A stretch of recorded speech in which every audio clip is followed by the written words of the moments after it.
जय जय जय प्रिय भारत जनयित्री दिव्यधात्री। जय जय जय प्रिय भारत जनयित्री दिव्यधात्री। जय जय जय सित सहस्र।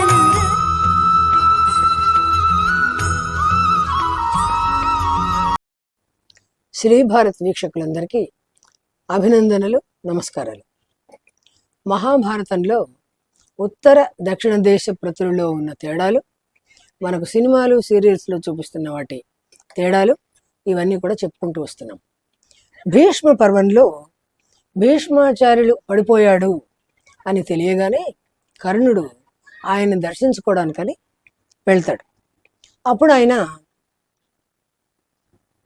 నీవు కౌంతేయుడివి, రాధేయుడు కావు, ఈ విషయం వేదవ్యాసుల వారు నాకు చెప్పారు అని చెప్తారనమాట. ఈ విషయం తిక్కన గారు రాశారు.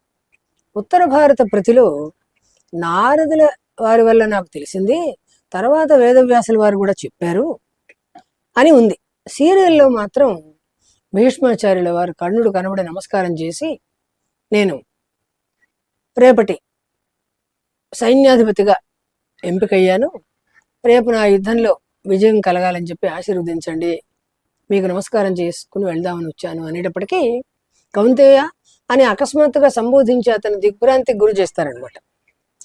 ఇది జరగలేదు భారతంలో.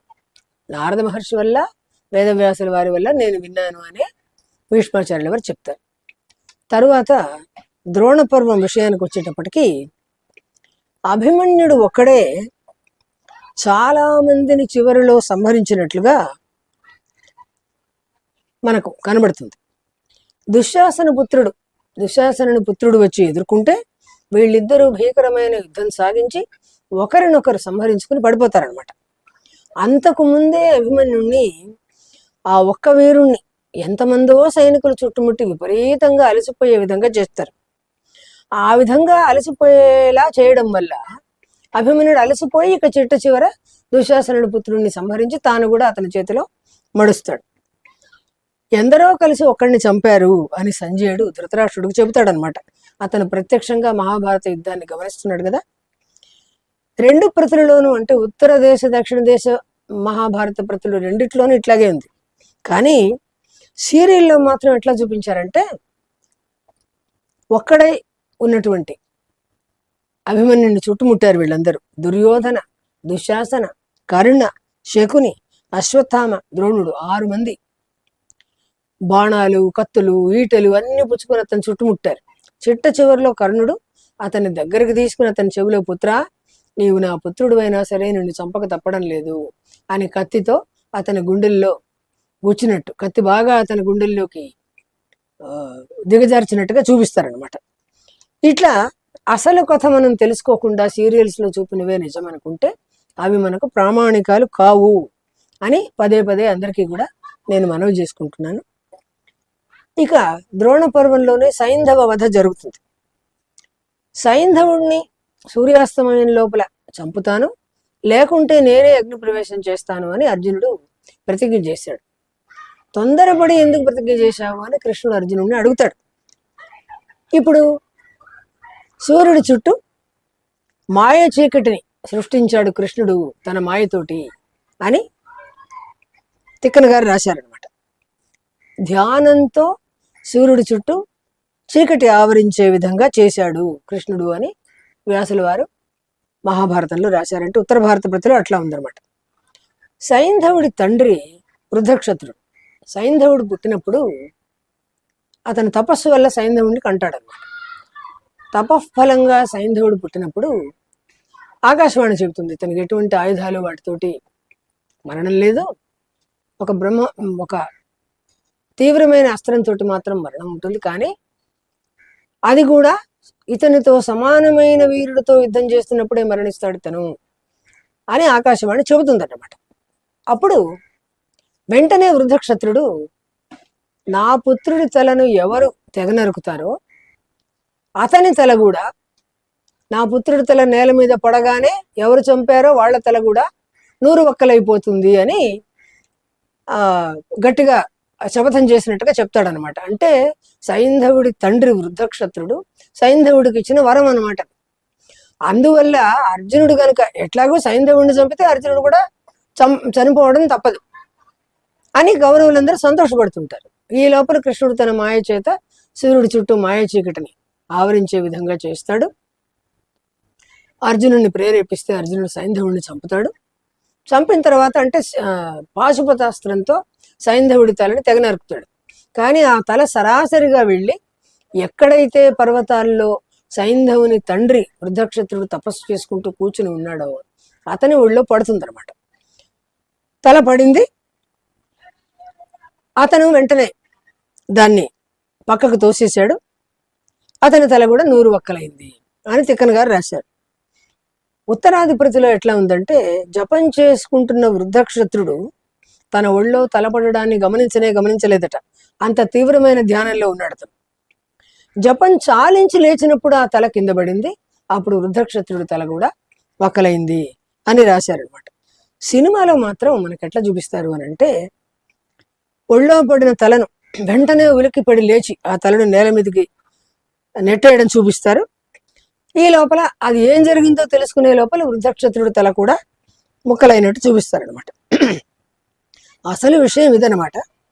అయితే తిక్కన గారు ఎందుకు తేడా పెట్టారు అని మనం ఎందుకు ఇట్లా తేడాలు వచ్చాయి 2 రకాల ప్రతుల్లో అని అంటే మనకు దక్షిణ భారతంలో ఎలాంటి ప్రతి లభించిందో దాన్నే మన వాళ్ళు అనువదించారు కనుక ఉత్తరాధిపతే సరైనది, అందులో చెప్పినదే కరెక్టు, అదే నిజమైనది ప్రామాణికమైనదని చాలా మంది వాదిస్తారు. కాబట్టి అట్లాంటి వాళ్ళందరికీ మనం చెప్పవలసిన సమాధానం ఏమిటి అంటే మనకు దక్షిణాదిలో ఏ ప్రతి దొరికిందో దాని ద్వారానే మన వాళ్ళు అనువాదాన్ని సాగించారు కనుక మనకు మన దక్షిణాది ప్రతే ప్రామాణికం అని చెప్పి. ఆ తర్వాత స్త్రీ పర్వానికి వద్దాం. స్త్రీ పర్వంలో పిల్లలు తన కుమారులందరూ మరణించిన తర్వాత ధృతరాష్ట్రుడు గాంధారి దేవితో పాటు బయలుదేరి యుద్ధరంగానికి వస్తాడనమాట. అక్కడ యుద్ధరంగంలో ధర్మరాజును కౌగిలించుకుని ఆ తర్వాత భీముడెక్కడ అని అడుగుతాడు. అడిగితే భీముడి కోసం మండిపోతున్న అగ్నిలాగా ఎదురు చూస్తున్నాడు ఆయన. ఎప్పుడు భీముడు దొరుకుతాడా, అతని తన కౌగిట్లో బంధించి గట్టిగా నొక్కి చంపేద్దామా అని ఎదురు చూస్తున్నాడు. అది తెలుసుకున్న కృష్ణుడు భీముడు ధృతరాష్ట్రుడి దగ్గరికి పోబోతుంటే ఆపి అంతకుముందే ఆయన తయారు చేయించి పెట్టిన ఒక్కు భీముడి ప్రతిమను ధృతరాష్ట్రుడి ముందుకు తోస్తాడనమాట. ధృతరాష్ట్రుడు దాన్ని కౌగిలించుకుంటాడు, బాగా గట్టిగా నొక్కుతాడు. ఆ బిగి కౌగిట్లో బొమ్మ కాస్త ముక్కలైపోతుంది. ఆ ముక్కలు కొన్ని గుచ్చుకొని ధృతరాష్ట్రుడి శరీరం మీద నుంచి కూడా అక్కడక్కడ రక్తధారలు కారుతాయి. అప్పుడు నిజంగానే తాను భీముడిని చంపేశాడేమో అని భావించిన ధృతరాష్ట్రుడు అయ్యో భీమా మరణించావా అని దుఃఖపడతాడు. అతను కాసేపు శాంతించిన తర్వాత అంటే అతని కోపం చల్లారిన తర్వాత శ్రీకృష్ణుడు మెల్లిగా మామా భీముడు మరణించలేదు, బ్రతికే ఉన్నాడు, నేను తప్పించాను అతన్ని, నువ్వు బద్దలు కొట్టింది ఉక్కు ప్రతిమనే గాని భీముడిని నువ్వు చంపలేదు అని అంటాడు. స్త్రీ పర్వంలో యుద్ధరంగంలో అంటే అందరి ముందు చేశాడు ఈ పని. ధృతరాష్ట్రుడు సిగ్గుపడతాడు అనమాట. ఇంకా కూడా నీకు మనసులో వాళ్ళ పట్ల ద్వేషం పగా పోలేదు అని అంటాడు కృష్ణుడు. తర్వాత తను చేయదలుచుకున్న పని తెలుసుకుని సిగ్గుపడతాడు అనమాట. కానీ మనకు ఇది యుద్ధరంగంలోకి వచ్చిన తర్వాత ఉందన్నమాట ఈ కథ, ఈ సన్నివేశం. కానీ సీరియల్స్లో సినిమాల్లో మనకు ఎట్లా చూపుతారంటే యుద్ధం అంతా అయిపోయిన తర్వాత ధర్మరాజు పట్టాభిషేకం కోసం హస్తినాపురానికి వచ్చినట్టు అక్కడ రాజభవనంలో ఇదంతా జరిగినట్టుగా మనకు చూపుతారనమాట. అదే అట్లా జరగలేదు, యుద్ధరంగంలోనే జరిగింది అనడానికి మనకు మహాభారతమే సాక్ష్యం అనమాట. తర్వాత ఇదే స్త్రీ పర్వంలో మరొక సంఘటన కూడా జరిగింది. అదేమిటి అంటే కౌరవులందరికీ పిండ ప్రదానాలు చేస్తాడు ధృతరాష్ట్రుడు. పాండవులు కూడా తమ చుట్టాలకి తర్వాత దగ్గరి వాళ్ళకి పుత్రులకి మనవలకి అందరికీ కూడా పిండ ప్రదానాలు చేస్తారు, తిలోదకాలు వదిలిపెడతారు. ఆ సమయంలో కర్ణుడు మావాడు కాదని ధృతరాష్ట్రుడు ఊరుకుంటాడు, మావాడు కాదని పాండవులు కూడా వెనుదీస్తారు. అప్పుడు కుంతీదేవి తనంతట తానే ముందుకు వెళ్ళి, నాన్న ఆ కర్ణుడికి కూడా మీరు తిలోదకాలు ఇవ్వాలి, పిండ ప్రదానాలు చేయాలి, అతను మీ అందరికన్నా 16 ఏళ్ళు ముందు నాకు పుట్టినవాడే, మీకు జ్యేష్ఠ సోదరుడు అని చెబుతుందనమాట. తనంతట తానే వెళ్ళి చెబుతుంది. తర్వాత ధర్మరాజు తిలోదకాలు వదిలిపెడతాడు. రెండవసారి తీసిన మహాభారత్ సినిమాలో మనకు ఎట్లా చూపిస్తారంటే, కర్ణుడు బాణం దగ్గర కింద పడిపోగానే ఇంకా ప్రాణంతోటే ఉంటాడు. కుంతీదేవి గబగబా వెళ్ళి అతని తల ఒళ్ళో పెట్టుకుంటుంది. ఇదేంటి, శత్రువు తల ఒళ్ళో పెట్టుకుని తల్లి విలిపించడం ఏమిటని పాండవులందరూ చుట్టూ చేరుతారు. అప్పుడు చెప్తుందనమాట అందరికి, ఇట్లా ఇతను మీ జ్యేష్ఠ సోదరుడు, మీకంటే ముందు పుట్టాడు, సూర్య భగవానుడి వరప్రసాదంతో పుట్టాడు అని చెప్తుందనమాట. ఈ లోపల కర్ణుడిని పెంచిన తల్లి రాధ, కర్ణుడి భార్య ఇద్దరు వస్తారనమాట. అక్కడ రాధ కూడా కుంతీదేవిని తిడుతుంది, ఇంతకాలం ఊరుకున్నావు, కొడుకుని చావు నుంచి తప్పించలేకపోయావు, ఇప్పుడు చనిపోయిన తర్వాత వచ్చి నా కొడుకుని ఏడుస్తున్నావు, ఇదంతా దండగే కదా, వాడు నా కొడుకే కానీ నీ కొడుకు ఎంత మాత్రం కాడు అని నిందిస్తుంది అనమాట. అప్పుడు కర్ణుడు అంటాడు, అమ్మా, ప్రపంచంలో నేను ఎప్పటికీ రాధేయుడుగానే మిగిలిపోతాను, కౌంతేయుడుగా ఉండను, నీవే పెంచి పెద్ద చేసావు గనక నీకే ఆ ఘనత దక్కుతుంది అని చెప్తాడనమాట. అందరూ అన్నదమ్ములందరూ కూడా క్షమాపణ కోరుకుంటారు. కర్ణుడు మరణిస్తాడనమాట. ఇది మహాభారతంలోని స్త్రీ పర్వం మనకు చెబుతున్నది.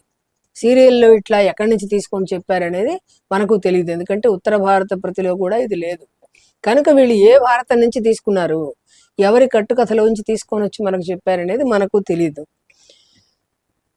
మామూలుగా సీరియల్లో ఇంకోటి కూడా చూపుతారు, అందరికీ పిండ ప్రదానాలు అయిపోయిన తర్వాత కృష్ణుడే, అత్త ఇప్పటికైనా కర్ణుడి జన్మ రహస్యం చెప్పవా నువ్వు అంటే వీళ్ళు తెలబోతారు, పాండవులు, అటు కౌరవుల ధృతరాష్ట్రుడు వాళ్ళు కూడా తెలబోతారు.